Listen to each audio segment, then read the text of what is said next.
SK1s, as you can see, I have. Yeah. Wow, you have 2 of them. I have 4 or 5 of them, I think. I have a tick or whatever. Every time I see one, I have to buy it. I just can't.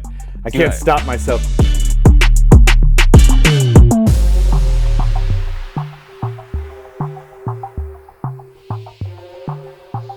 What's up? Welcome to Fab Factory Studios. My name is Aaron. I'm the lead engineer here, and today we actually have a very special guest. Now, as you probably know at this point, this is so much more than just a studio. It's an entire creative compound, and on this creative compound, we have a lot of insanely talented and legendary producers, mixers, and other engineers that have their own incredible studios here.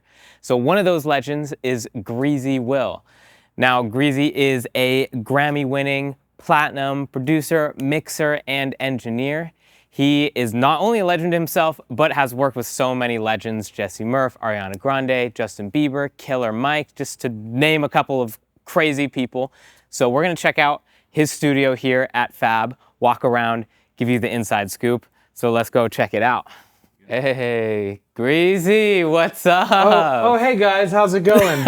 Just polishing my records. Your record? Is this the Killer Mike album? This is the Killer Mike album. Dude, on vinyl, sick. Of course, naturally. Dude, welcome to the Greaze Factory. Good to see you. Appreciate it. For sure. You know, it's funny. I called this place the Greaze Factory specifically because the Fab Factory. I was like, what do I name it? What do I name it? And I was like, oh, dang, the Greaze Factory. Greaze Factory. Perfect. Part of the Fab Factory over here at the Greaze Factory. Yeah, dude. And you got like basically your own little compound going over here, like a live I do. room. It is it's a full studio. It was not meant to be a studio, but I made it my studio because it is a big creative space. But I have my drums over here. I've got 3 or 4 drum sets that I use in here. I've got lots of extra stuff. I got my synth collection over here that's just part of my synth collection. Yeah. A grand piano, 2 organs, my Hammond C3 and an M102.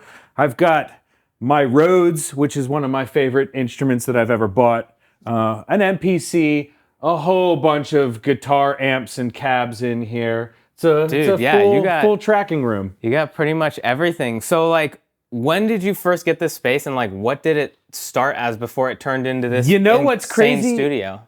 I didn't even realize it until right now. Today is my 2-year anniversary being here. I got this place exactly 2 years ago today. That's crazy. Yeah, and I moved in, Tyler was in here before. Okay. And I took over and moved in here, and they were using this mostly for the psych wall that's in here, which is still a big part of my whole thing in here is that I record bands in here, but I also do video content for the bands, and there's nothing cooler than having a stage in the psych wall situation. Even just like this in itself, with the drums mic'd up on the stage with the big psych wall, like that looks insane. Yeah, and sometimes I'll do little shows back here too. Like when we had that party a few months ago, I did a little show back here. That's why I keep the PA up and everything. I remember that. That's crazy. But yeah, and I'll pull down the gobos, and it looks even cooler with like the infinity wall behind it. But so I moved in here 2 years ago, and I built the stage right away because I was like, oh, I want this to sound good in here, but also I want it to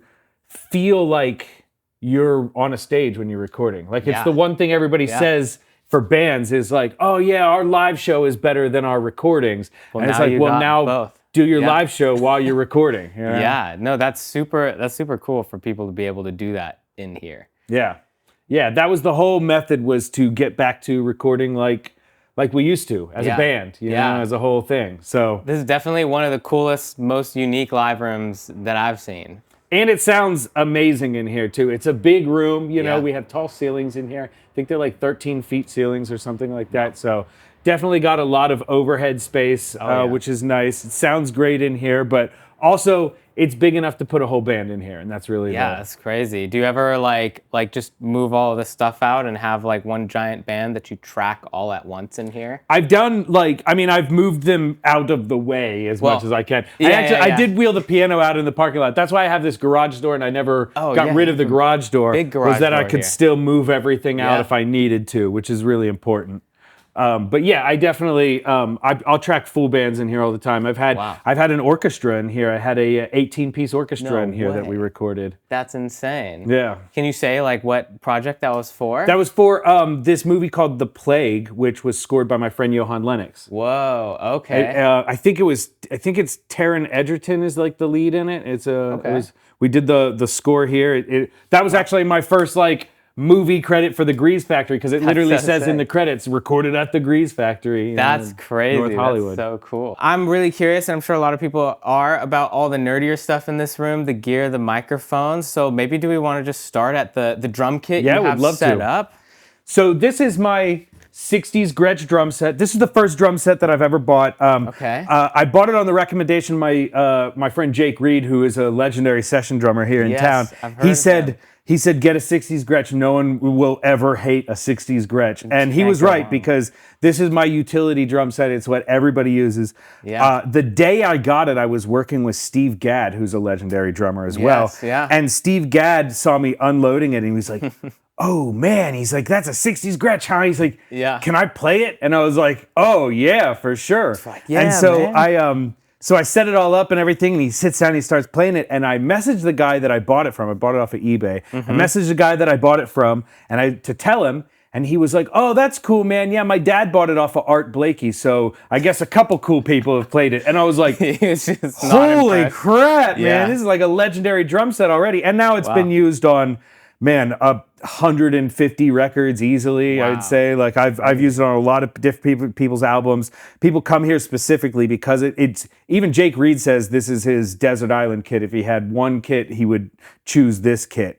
I have it mic'd up with a lot of, I'm big on utility. Like if something doesn't, I don't care how much it costs. I don't care what it is. If it's not perfect, then I don't use it. So I have these really great Lewitt microphones, these Lewitt LCT 1040s on overheads. They're tube mics. They sound amazing. They're they're the top of their line for mics, and they're some of my favorite drum mics. And I also use these for vocals a lot of times too, because they're really great. I was gonna ask about these Lewitts, because Fab has a lot of Lewitt mics in our mic locker, but these seem to be the newer versions. These are the top of the line versions. These are their best microphone. And honestly, I love all of Lewitt's stuff, but these tube mics are amazing. They're super cool. They have different settings on them. You can switch between the FET or the tube and any combination, and then also switch between any polar pattern from figure 8 to Omni, which is super helpful, but I usually just use them on like a clear or warm setting and tube only, because the tubes just sound great. I mean, it seems like one of the most versatile mics. It's really great. Inside of my studio, it's a workhorse for sure. I'm using it on vocals a lot of times. I'm using it on, like string instruments a lot of times, violins, cellos, everything. It sounds really good on that. Crazy. But also, they're great for drum overheads. I love them for drum overheads. And what the rest of the kit, so I got a Beta 52 on the kick in. That's usually my standard. Classic. I built this sub kick myself. It's an old Aguilar guitar speaker that somebody sent me a bunch of. Yeah, I was gonna say, this doesn't look like the typical NS10. No, here, I built this myself. It's actually, I think they sound better than the NS10 sub kicks. They're just, it's a bigger speaker too, but it picks up that low end really nice. That's great. The rest of my mics that are on here are all prototype mics that you can't get. They don't exist. Whoa. This is a ribbon mic from, they're all, I have a friend who makes microphones, and he had these built as prototypes, and then decided he wasn't gonna make them, and he was like, do you want them? And I was like, yeah, for sure, I'll try them out. And I put them up, and they beat out everything. I don't use a 57 anymore. My snare mic is amazing sounding. That ribbon mic is amazing sounding. It's just a fantastic little setup, and I get amazing drum sounds in here. I have a lot of people who come here specifically just for my drum sounds. So crazy. You truly do have, like, as you said, these are prototypes. You can't get. I put them in videos all the time. As you know, I'm big on the internet or whatever, and people will be like, "What tom mic is that?" I'm like, "I can't tell you because it doesn't have a name. It doesn't exist. You can't buy this." If you wanted the Greazy Will secret sauce, this is it. Nobody else can have it. Yeah, no one else can have my sound. It's my sound. And then I've got a nice collection of snares over here. All of my other drum sets are in my B room now. It's hard to. even with as big of a place this is, it is hard to have enough space for everything. Like, I've got to get rid of one of these organs. Obviously, it's going to be the M102, but I want to keep both of them because they're both cool and I love them both. But I'm at that point in my career now that I'm starting to be like, I gotta figure out what I'm keeping and what I'm gonna get rid of. Keep the essentials. Yeah, and the stuff. storage locker's already full. So yeah. Oh, well, I got these too. Tell us about these. I forgot. These are ribbon mics. These are Apex 210Bs. That's 210s. Okay. I found them. I got them off a recommendation from one of my friends because I was looking for a ribbon mic for my rooms. But ribbon mics are extremely expensive and everything, and delicate and all that. And I'm not a delicate person, so I was like, well, let me just find something that's like reasonable and I'll see if they sound good. Yeah. And these are like $150. Oh my gosh. And they're awesome. They sound so good for a ribbon mic for $150. Yeah. This is insane sounding. So these are my room mics now. I sometimes swap them out with what's on my piano right now, which is the 114s from AKG, but are those newer? They're brand new, yeah. Okay. Those are the newest ones. Phil from over at AKG hooked me up with one of them, and then Vance Powell gave me his. Oh, that's cool. So I ended up having two of them because I complained about not having two, and Vance was like, "Just take mine. I don't want it." And I'm gonna get on an airplane. And I can't carry a microphone with me, so that's so cool. Yeah. Do we want to go over towards this side and check out? So over here, synths and everything. Yeah, this is my this is my headphone collection, my mic locker as sort of. I've got a lot of Franklin Audio stuff. They send me a lot of they sent me their DI switcher years ago. Whoa. This is their 6-channel DI switcher, which I crazy. have to use because I have so many synths, and if I didn't put it on a switcher, I wouldn't be able to keep it. So they sent me this, but then they just kept innovating and came up with all these great products. They have a stereo reamper, and then they have this is a mono reamp, and then they have this mic pre that is also, so this is so you can just plug a mic directly in and then put it into an amp or put it into pedals or anything like that. They're always innovating over there, and they do a really good job, and I'm a big fan of Franklin, so I have a lot of their stuff. Franklin Audio. Yeah. Call. And I'm a sucker for somebody sending me something and saying, "What do you think?" Yeah. And if I like it, man, send me more. I'll try them all out. This is my auxiliary synth collection. This is like all the stuff that I don't have readily set up. You'll see when we get to my control room. I have a ton of synths. I love synths, but I love weird things like these Casio SK1s, as you can see, I have. Oh, yeah. Wow, you have 2 of them. I have 5 of them, I think. There's one in my control room right now, too. Yeah. I think I have 5 of them. This is my custom-built one. I bought one of these so I could fix my custom one because it broke a little while ago. But I'm big on just, one-off things, random things. I like having, simple stuff like this, these boutique synths. Things that are... easy and cheap and just fun to play with, right? Yeah, because that's a cool thing for artists. Like, you want to keep them inspired. Yeah, I feel like a lot of that stuff is like super underrated. It's not the first thing people think of when like, oh, I want to get a synthesizer. Right. But then you have it, I'm sure, it surprises a lot a lot of people with what you can do. SK1, this is the very first sampling keyboard, like consumer sampling keyboard that was ever made. And these you can buy them for like $100. They're super cheap. That's crazy. And I have a tick or whatever. Every time I see one, I have to buy it. I just can't stop myself. But they're so much fun. Yeah. And so many people I've worked with have I'll put them in front of all my synths and they'll gravitate towards this because what's this thing, So yeah, it looks cool. It kind of looks like a toy, but in the coolest way possible. It is, in fact, probably. Mostly a toy, but it is. People love it. It's just a cool little thing to play with. And I'm gonna have to come back here and try it out. Yeah. They're a lot of fun. Crazy. Then this is my grand piano. I got this off of Craigslist. The guy on Craigslist that I got it from, his thing was he was a piano mover, and he just every time he saw a free piano on Craigslist, he would go and pick it up. Then he goes and takes it to his storage locker, and then he lists it on the internet. And so basically, this piano was free, but I just paid for him to move it. Oh, that's cool. So I paid $200 for this grand piano. Oh, and that's awesome. Again, it didn't look like this when I got it. I stripped it all down. I took the lid off because I don't need the lid, And nobody needs the and I lid. spent a lot of time just customing it and making it sound really good. I've been through a lot of different nerd shit on how I mic it, but the AKG 114s have been sounding really good on it, so I've been leaving that. What did you used to do before?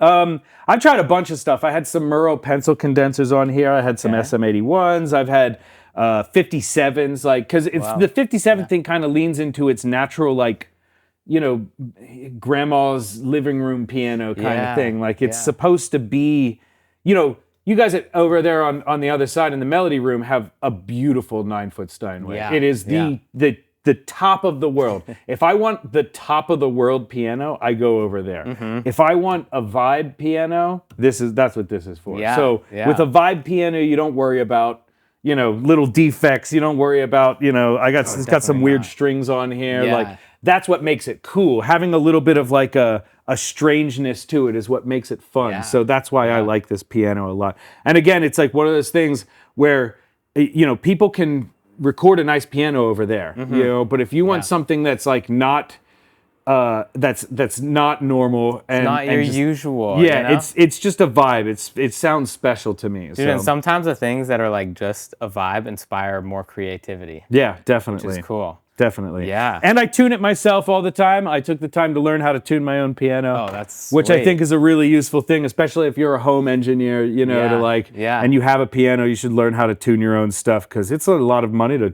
tune a piano all the time. Yeah. So.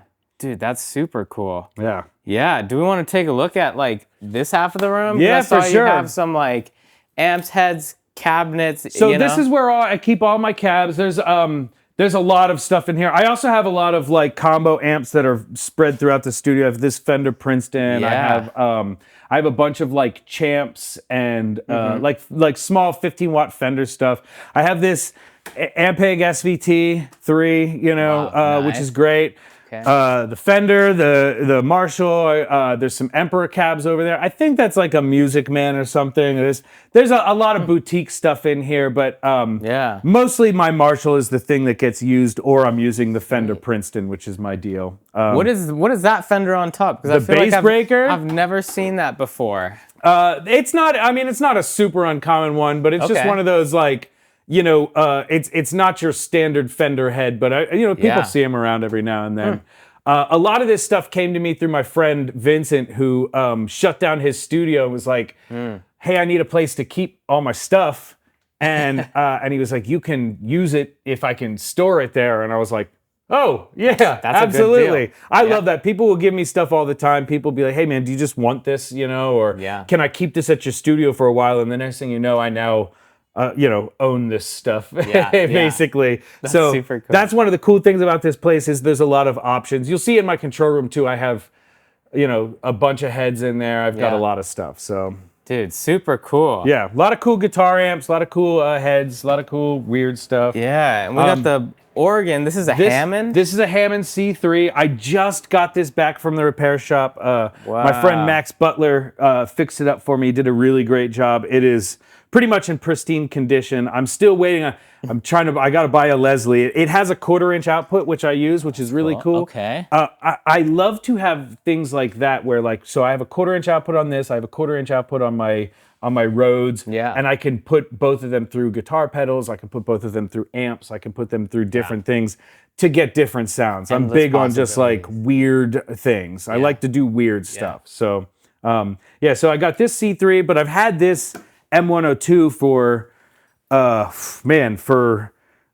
a year and a half now, I think. I got it pretty early after I moved in here. I found it on Facebook Marketplace for free.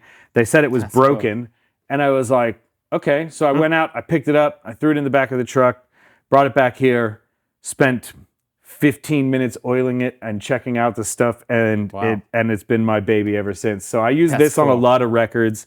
Anytime somebody's looking for that sound, like this is a cool thing. This organ isn't necessarily like, it's not like a C3. The C3 is the masterpiece. It's the C3 and the B3 are the same thing basically. But crazy. But the C3 is the masterpiece. The M102 is it's found on like really cool weird places. Like it's on I think it's the organ that they used on Hey Jude. I think it's they use it on the Procol Harum song, the Nights in White Satin, that song. There's a lot of like little cool use. Emerson, Lake and Palmer famously used to tour with one of these that they would like flip around on the stage and like beat the shit out of to make sound and stuff. It's cool. Insane. It's a cool little organ. Wow. I like it a lot. Dude, super cool. And then of course my Rhodes. Yeah, the Rhodes. Is this a newer one? Yeah, well, so it's a 1974, but like most of my stuff, I love to buy, older shit and then modernize it, right? Yeah, so you won't see this. This is a custom Peterson preamp for this Rhodes that it has like this really cool stereo tremolo that it's on it, and also this polished aluminum, Yeah, I mean, plate. You don't see that very often. That's why it looks so new or whatever. But it looks like it was made this past year. Yeah, it's super cool. And then I have an insert send and return that I send all my stuff through the guitar pedals and everything. Wow, yeah. And like everything in my studio is like pretty much, it's always on. Even my. All right, I lied. Go. This is not on. Why'd you make me a liar, Wolfgang? Oh, actually, it is totally on. It's just not on a program. Oh, nothing's loaded. Here we go. It's always on. For reals, though. It's just not on. There we go. Hey, that's cool. It is always on. It was on. Cool. It was on. People can just come here and like jam somebody on the that's what I love to do. Sometimes I'll just sit down, program a beat real quick, and then just play along to it for a little while, just to stay fresh, Yeah, dude, that's so cool.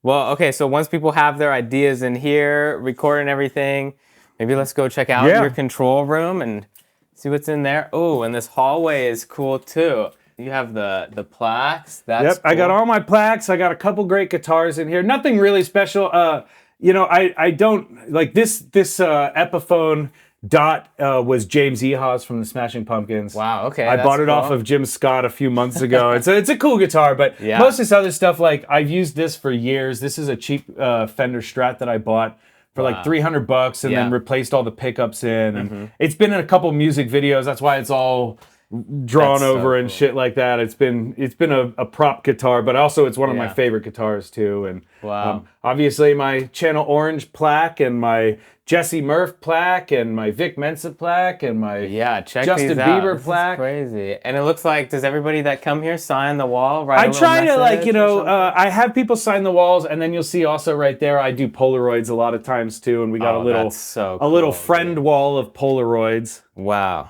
You have basically every cool vibe imaginable here in this studio. That's the idea, right? Yeah. Wow, this is a nice, cozy space here. This is my control room. I love it in here. So this is my control room. This is where the sausage actually gets made.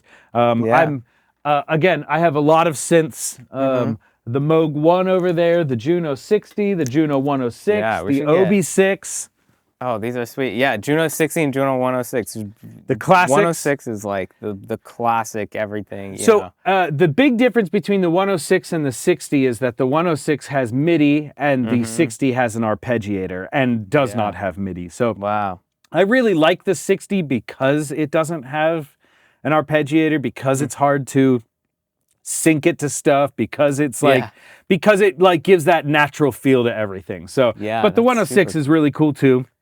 I love my OB6. I use that occasionally. The Moog 1 gets a lot of use for the low end. Obviously, Moog is famous for their low end, and the 1 is the flagship of their series, I suppose. It's their biggest and craziest synth. Yeah, I'm not gonna lie, I preset scroll this thing because there's too many knobs on that thing, man. I like to keep it simple with the Juno. Yeah. I would probably just go through presets on this thing too. I mean, it looks like a beast. It's daunting, There's a lot to do with that, so it definitely gets a little bit tiring. Crazy. And then, again, so this is how I have all my guitar heads set up. I have lines running through to the live room out there, so I can basically connect any of these to any of the amps out there or any of the cabs out there. Yeah. All the classics, the dual rec, the Vox, the Hiwatt, the Marshall, a Fender Bassmaster, a Bandmaster down at the bottom. And of course, this is actually one of my favorites in here is the Sun. The Sun is like a favorite of like doom and sludge metal guys, but it just reminds me of being a teenager because whenever I was a teenager, the guitarist in the band that I played in had a Sun amp, and that was like, it just has a sound that's just different from everything else. Wow. It's very cool. Crazy. And do a lot of people you record with, is that their favorite too, you know? No, I've only pulled it out like one time for anybody. And like most of the time people are looking for a Marshall or a Fender sound, or even the high water Vox or whatever. I don't even really use the Mason. Now, again, I've only had a lot of this stuff for a little while. My friend Vincent brought a lot of this in, so we'll see how it goes as time goes on, but people gravitate towards what they know in the studio a lot of times, and I like to give people the opportunity to experiment, but a lot of times it ends up like, I like the sound of the Marshall. Can we just use the Marshall? Just a classic. You know? Absolutely. Wow, and you got a lot of outboard gear here and stuff. Oh, I see you have the Focusrites. Oh, the PM1000s. Yeah. So the Focusrites are cool. are my main drum sound. I use those for most of everything, like kick, snare, overs, and everything. The PM1000s are basically, if you don't know they're like in the 70s. Yamaha was making Neve clones, and those are they called them Japaneves because they were essentially built just like a 1073, but way cheaper and in Japan. So I have a guy from Cyclops Audio who custom makes all these for me, and I have 6 of them now. So I bought 4 modules, and he built that for me specifically, and then I bought this off of him, a 2-channel one over here. Wow. Then there's a lot of like, other classics up in here. There's these Cappy Pre's, some Neve 1073s, these new AEA RPQ 500s that are really nice. These are actually the same, but I got one whenever it was the prototype. So I have like, this is the prototype model, and then this is the actual production model. Crazy. Yeah, so you get a lot of prototype stuff. That's super I cool. love it. I think that's really like it kind of inspires that natural of like, what engineering really is. It's all creativity. It's like my heroes, the Bill Putnams and the Les Pauls and those guys, Rupert Neves, they were just making shit up. They were just inventing stuff all the time. And I kind of like that vibe. If I had more time, I would do more of that, and I would be creating my own stuff. But most of the time, I just pay other people to do it for me. But I still have the spirit. But you're the guy that gets to experiment and use it and see what it works best out, and give those people those feedback, which is like super cool. And again, people come here and it's like they can't get that anywhere else. That's the whole thing about the Greaze Factory for me, is like you can go anywhere and get a Neve sound. You can go anywhere, but you can't just go anywhere and get the Greaze sound, It's unique to my studio, and that's important to me. You gotta be here. Yeah. This is great. This is a Lindrum right here. This is obviously, they're pretty rare these days. They're not super rare, but they're pretty rare. This is my original Lindrum. It's been untouched. It has had no changes. It's still mint condition, so... That's pretty incredible to see. I love that. Yeah. And what else you got here?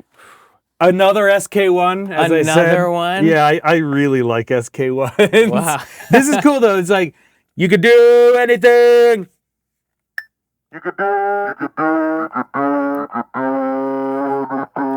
That is so cool. And also just like the sounds on it are kind of... That sounds like something from a Beatles record. It sounds great, man. I love this thing. Yeah, I really do love these things. They're amazing. Wow. This is my compression side over here. You can see running through it, basically.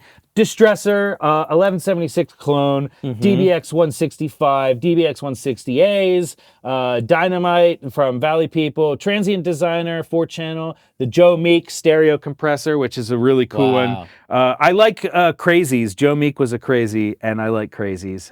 And then up here, I've got some Lindell audio compressors, the Shadow Hills stereo dual Vandergraaf, the Leveler, and then a Purple Audio, and then this HHB Fat Man that I broke with the first day I got it, and then have just been screwing with it ever since. That's crazy. Pretty cool. What would you say is like your favorite out of this side of compressors? Oh man, I really like the Shadow Hills a lot. It's kind of got that old tubey, like Fairchild feel to it a little bit. I really like the Distressor. I love the Joe Meek. The Joe Meek's fun. It just depends on what I'm doing, but. I don't use a lot of compression overall. Okay. I like to get the sound right at the source, like the instrument first, then the mic, then the mic pre, and then and the musician, right? Yeah. And then maybe if I have to, I'll throw some compression on. But most of the time, it's creative. If I'm using compression, I'm using all the compression. It is maxed out. You know, I'm doing too much for sure. Yeah.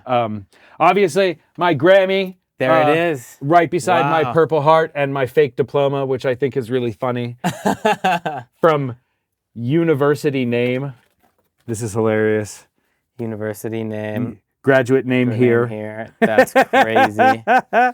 It's like two very real awards beside the fakest award that you can have. Wow. Legendary. Sweet. Yeah. And then obviously more synths over here. I've got the Sub 37. I've got the Prophet Rev 2. I like synths. I like synths a lot. I like weird stuff. Dude, nice. This is our statue of Jules. He's been with me at every studio for the last like 7 years. I don't even know where he came from. Wow. I don't know how he has those tattoos on him. I don't know where any of these things came from. It's been that way forever. It's just all adds to the vibe here. Yep, absolutely. Wow. And what is this thing? You got a TAC tape machine. I do have a TAC. It's a 80-8.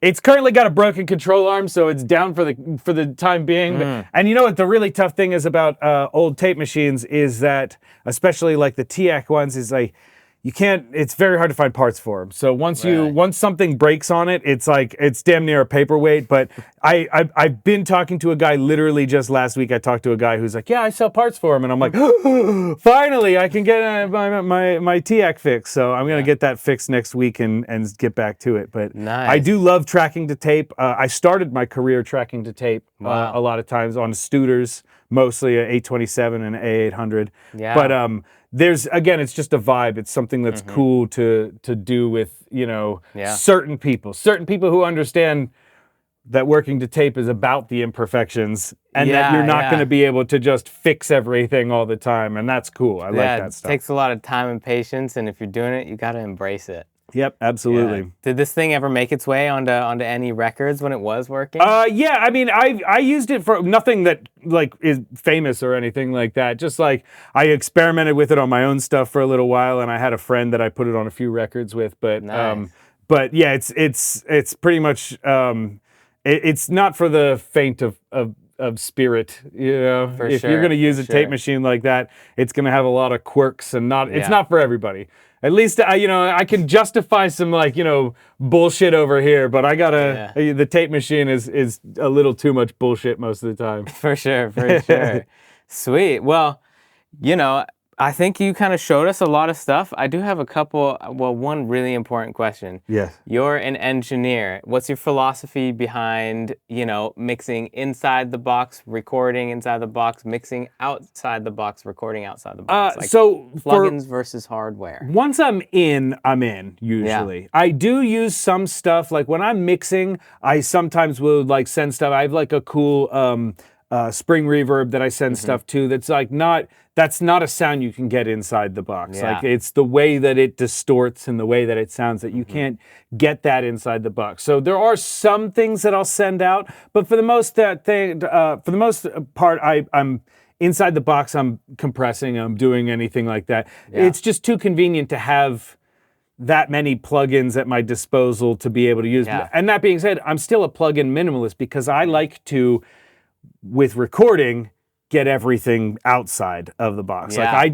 I don't record things in and then try and do edits or anything like that. I want to record things in the way they should sound. I want them to sound like the final product before we even push record. Wow. So I'm big on getting the sound at the source, way at the source. It's something that I teach all the time. It's something that I preach all the time. Is like get it right before it even makes its way into this control room. And then at the very most, maybe do some tweaks in here. But I like to have it, I like basically to use no plugins inside Pro Tools if I can. That's pretty sweet, yeah. So that all of the mix happens before I'm even, before I'm even pushing record, basically. Yeah, makes your job the easiest job ever if you're the person mixing it. Yeah, absolutely. Yeah. And I do get a lot of guys that I send stuff off to that are like, oh man, I barely had to touch this, awesome. And I can appreciate that as somebody who gets a lot of fuckery from other people where I'm like, Wish you guys would have done a better job. And everything. Yeah. Dude, well, super cool. Thank you again so much for Thanks for coming by. The space. All right, dude, Greazy, thank you so much again for showing us the entire space. What an epic place to like make music and everything. And you guys can all follow Greazy. Everything will be linked in the description. Yeah, you can find me on the internet. I'm well known for roasting people on the internet. In fact, whatever the top comment on here is, I will roast that person personally on my TikTok, and you guys can all go watch me make fun of that person. So you can check me out at Greazy Will on pretty much everything. All right, you heard it here first. Drop that comment. As for Fab Factory Studios, we will link that as well. If you want to book the space, if you want to come check out everything that we have here, go to our website and follow our Instagram. Links and everything are in the description. Like and subscribe. We'll see you in the next one.